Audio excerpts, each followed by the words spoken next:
dear students, sir विद्यालय और ज्ञान सागर कोचिंग क्लास। आज मैं कक्षा 11 के स्टूडेंट्स को अर्थशास्त्र विषय पढ़ाऊंगा। कौन सा सब्जेक्ट? अर्थशास्त्र। जो 10वीं के स्टूडेंट जो 11वीं के हैं उनको ऐसा लगा होगा अर्थशास्त्र क्या है। ये स्टूडेंट आप इसको पहले ही पढ़ते आ रहे, लेकिन आपको अब इसे स्वतंत्र रूप से अध्ययन करना है। कहने का मतलब है स्वतंत्र रूप से पढ़ना। ये स्टूडेंट्स, अर्थशास्त्र विषय प्रवेश चैप्टर का नाम क्यों ऐसा दिया गया है? क्योंकि आप इसको अलग से एक सब्जेक्ट के रूप में पढ़ेंगे। आप जब इसे अलग से एक सब्जेक्ट के रूप में पढ़ेंगे तो आपको इसके बारे में विशिष्ट ज्ञान होगा धीरे धीरे। अर्थशास्त्र क्या है, अर्थव्यवस्था क्या है, सरकार आर्थिक नीति कैसे तय करती है, बजट कैसे बनाती है, इन सारी चीजों का ज्ञान आपको होगा। स्टूडेंट, इसके बाद हम क्या क्या सीखेंगे? आज हम सीखेंगे प्रस्तावना, अर्थशास्त्र की प्रस्तावना सीखेंगे कि अर्थशास्त्र आया कहां से, कब से इसकी शुरुआत हुई, मीनिंग ऑफ इकोनॉमी यानी अर्थशास्त्र का मतलब क्या है, और अर्थशास्त्र का भारतीय चिंतन क्या है, यानी भारत के लोगों का अर्थशास्त्र के प्रति क्या विचार रहा है। अर्थशास्त्र लेके भारतीय प्राचीन जो अर्थविद थे, जो अर्थशास्त्री थे प्राचीन भारत के और आधुनिक भारत के, वो किस प्रकार की नीतियां अर्थशास्त्र को लेकर रखते हैं, उन सभी चीजों के बारे में हमें पढ़ना है। ये 3 टॉपिक आज हम डिस्कस करेंगे। डियर स्टूडेंट, चलिए हम बारी बारी से डिस्कस करने की शुरुआत करते हैं।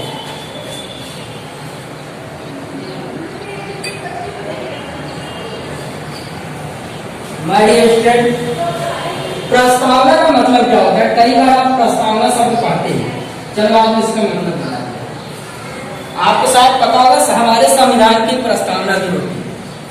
हमारे संविधान में लिखा है कि हमारा देश धर्मनिरपेक्ष है, सबको भाईचारे की भावना से रहना है। यानी संविधान में जो प्रस्तावना, इस प्रकार से प्रस्तावना वह वस्तु होती है जिसके कारण हमें चैप्टर के अंदर क्या पढ़ना है उसके बारे में जानकारी मिल जाती है। तो हम बात करते हैं अर्थशास्त्र की प्रस्तावना। कहने का मतलब है कि मानव क्या है? बुद्धिशाली प्राणी है। मनुष्य क्या है? बुद्धिशाली प्राणी है। क्योंकि वैसे तो और भी कई प्राणी है जिनके पास थोड़ा बहुत दिमाग है, लेकिन सबसे विकसित दिमाग मनुष्य के पास है, बुद्धि मनुष्य के पास है। तो मनुष्य क्या कर रहा है? प्राचीन काल से ही वह अपने पर्यावरण के साथ संघर्ष करके आज आधुनिक स्वरूप में जीवन को व्यतीत कर रहा है।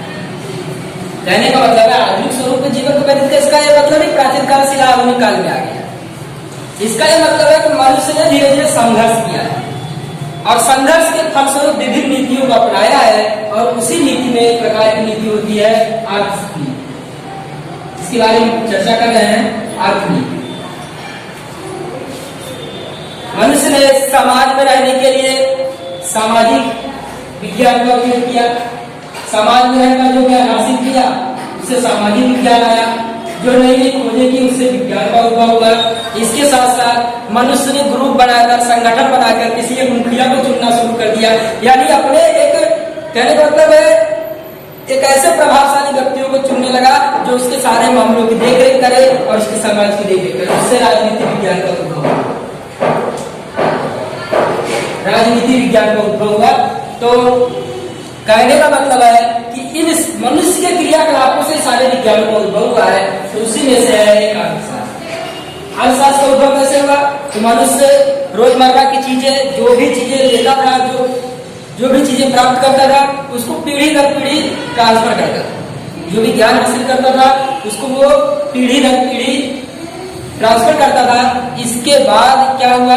वो कुछ संचय करने लगा, कुछ लेन देन करने लगा आपस में। जो चीजें एक दूसरे के पास नहीं होती थी, आपस में जिसके पास होती थी उससे ले लेता था, और जो चीजें नहीं होती तो दूसरे से मांग लेता था, या एक दूसरे की वस्तुओं का लेन देन ट्रांसफर किया जाता था। कहने का मतलब है कि कोई क्या करता था?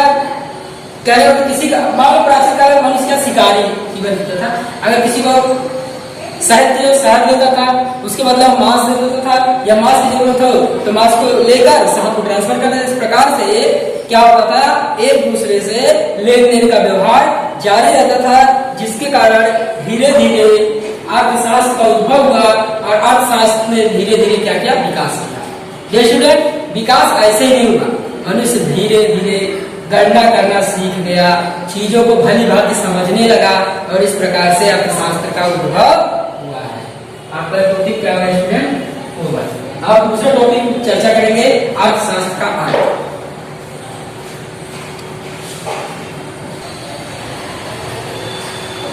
डियर स्टूडेंट, अब बात करते हैं अर्थशास्त्र का अर्थ, मीनिंग ऑफ इकोनॉमिक्स।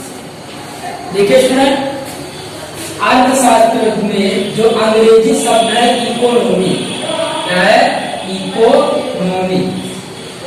ये शब्द जो है वो ग्रीक शब्द, ये शब्द क्या है? ग्रीक शब्द।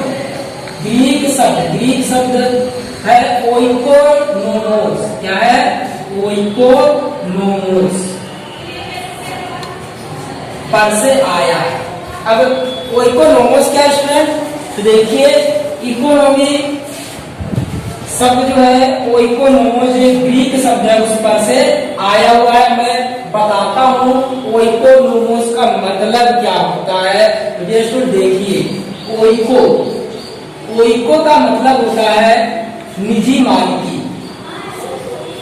प्राचीन ग्रीक में क्या होता था, जो भी वस्तुएं समाज के अंदर होती थी, जमीन हो चाहे घर हो, कोई भी वस्तु हो, उसका मालिक निजी व्यक्ति होता था और उस निजी को क्या कहते हैं?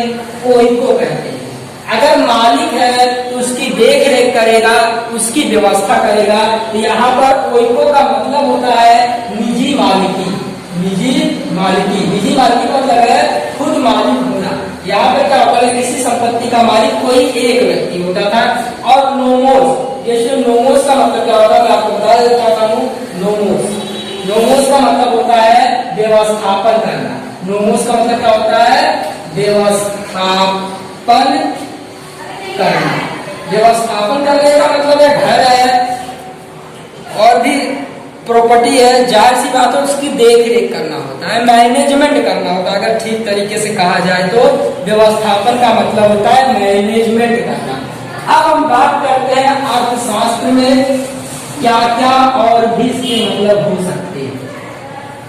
स्टूडेंट, अर्थ ये संस्कृत भाषा का एक शब्द है, इसे अंग्रेजी में EARTH मत समझना, क्योंकि कई लोग इसको अंग्रेजी में EARTH समझ लेते हैं। नहीं, ये गलत है।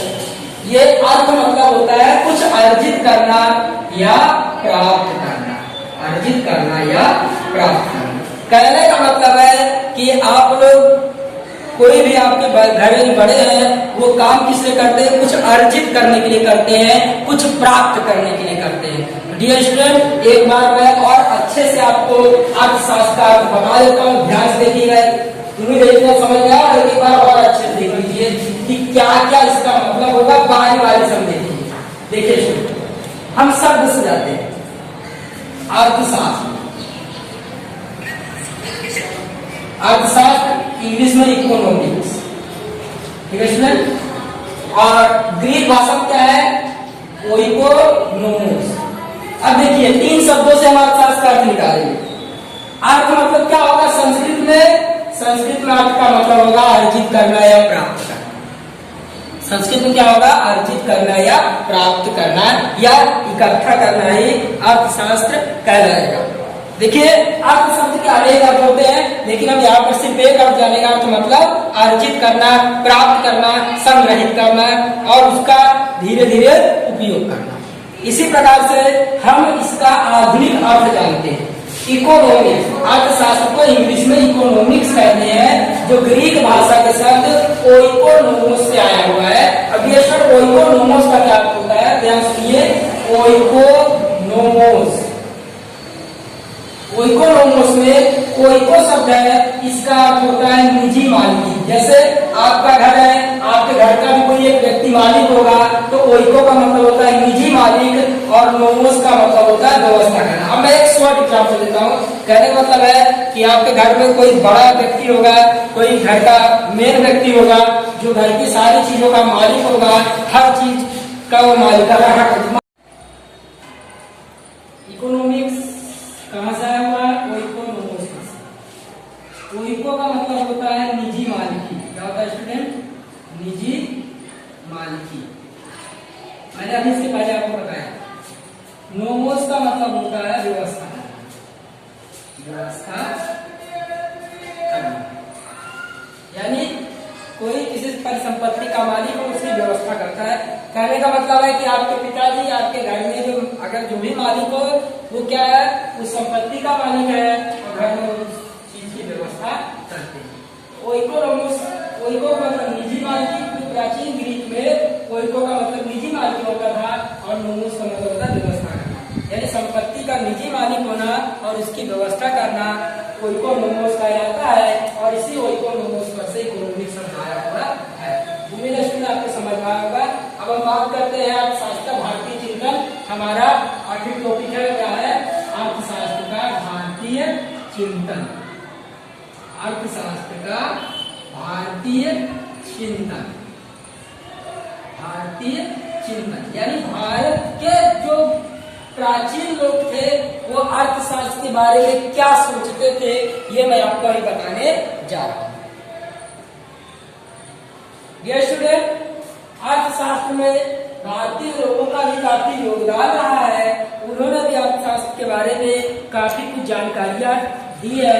तो आज हम अर्थशास्त्र में बात करते हैं भारतीय चिंतन का। तो देखिए स्टूडेंट, भारतीय संस्कृति क्या है? काफी पुरानी। भारतीय संस्कृति में कई संस्कृतियों का समावेश होता है। कहने का मतलब है कि भारतीय संस्कृति जहाँ हम नाम लिखते हैं, वहाँ पर कई संस्कृतियां आ जाती हैं। यहाँ पर सिंधु सभ्यता आ जाती है, वैदिक सभ्यता आ जाती है, और भी कई सभ्यताएं हैं जो भारत के अंदर पनपी है। तो यहाँ पर भारत का जो इतिहास रहा है वो सदियों पुराना है और कई विचार अर्थशास्त्र के बारे में आते रहे हैं। इसी में से एक विचार है हमारे धर्म ग्रंथों के अंदर, कि हमारे धर्म ग्रंथों में लिखा है धर्म अर्थ काम मोक्ष। क्या लिखा है? धर्म अर्थ काम और मोक्ष लिखा हुआ हमारे धर्म ग्रंथों में। कहने का मतलब है कि हमारे यहाँ मानव जीवन में जो तत्व चिंतन का अध्ययन किया जाता है, जो मनुष्य दार्शनिक प्रवृत्ति के होते हैं, जो विचार रखते हैं प्राचीन चीजों के बारे में, उन्होंने अर्थशास्त्र के बारे में विचार दिया है। और देखिए हमारे जो वेद है उसमें धर्म अर्थ काम मोक्ष के बारे में बताया गया है। उसमें अर्थ की भी चर्चा की गई। आप देख सकते हैं यहाँ पर अर्थ भी हमारे वेद के अंदर लिखा हुआ है। तो इस अर्थ का मतलब क्या होता है? मैंने अभी आपको बताया। इस अर्थ का मतलब होता है कुछ प्राप्त करना, अर्जित करना और उसका व्यवस्थापन करना होता है। ये स्टूडेंट, अब हम बात करते हैं इतिहास में, जाते हैं थोड़ा सा कि इतिहास में कौन ऐसा अर्थशास्त्री है जिसने भारतीय अर्थशास्त्र में महत्वपूर्ण योगदान दिया है। स्टूडेंट, हम बात करते हैं आज से 2500 साल पहले। आज से 2500 साल पहले बात करते स्टूडेंट, लगभग मैं आपको एग्जैक्ट टाइम बता देता हूँ, लगभग 321। ये जन्म डेट नहीं है, लेकिन यही लगभग समय हो सकता है। कौटिल्य नाम का एक विद्वान था। कौन था? कौटिल्य। इसका दूसरा नाम विष्णुगुप्त, तीसरा नाम चाणक्य। कई नाम है इसके, विष्णुगुप्त और चाणक्य। और इसके पिता का नाम था चरक। क्या नाम था?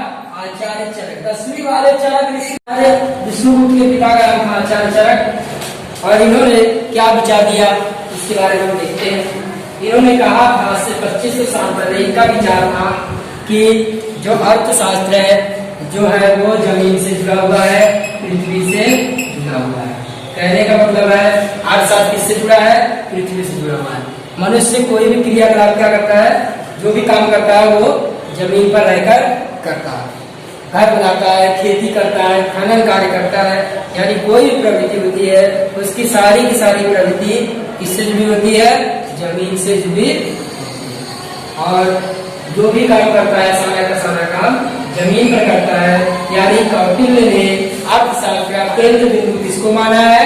जमीन को माना है, पृथ्वी को माना है। किसको माना है? अर्थशास्त्र केंद्र बिंदु जमीन को माना है और या पृथ्वी को माना है। इसने विचार दिया है कि मनुष्य कोई भी प्रवृत्ति करता है तो उसमें क्या होना चाहिए? केंद्र में मनुष्य का कल्याण होना चाहिए। मनुष्य अगर लाभ प्राप्त करता है तो लाभ भी समाज के कल्याण के लिए प्राप्त करे। कौटिल्य कहता है कि अर्थनीति ऐसी होनी चाहिए जिसमें मूल में समाज का कल्याण हो। अगर ऐसा नहीं होता है तो अर्थनीति किसी काम की नहीं होती है। आपकी सरकारें भी कोई भी आर्थिक नीतियां बनाती हैं, चाहे वो बुजुर्गों का उद्धार हो, चाहे शिक्षण संबंधी नीति हो, चाहे समाज को लेकर कोई नीति, अगर अर्थशास्त्र में से रिलेटेड कोई नीति बनाती है, बजट पेश करती है, तो वहां पर भी वो क्या देखती है? समाज का कल्याण देखती है। ये कहाँ से आया है समाज कल्याण की बात? तो कौटिल्य के अर्थशास्त्र से लिया है। ये स्टूडेंट, महात्मा गांधी का भी अर्थशास्त्र है, बहुत सारी चीजें हैं जो हमें पढ़ना है। तो ये स्टूडेंट आज के लिए इतना ही। Thank you very much. मेरे आपको समझ में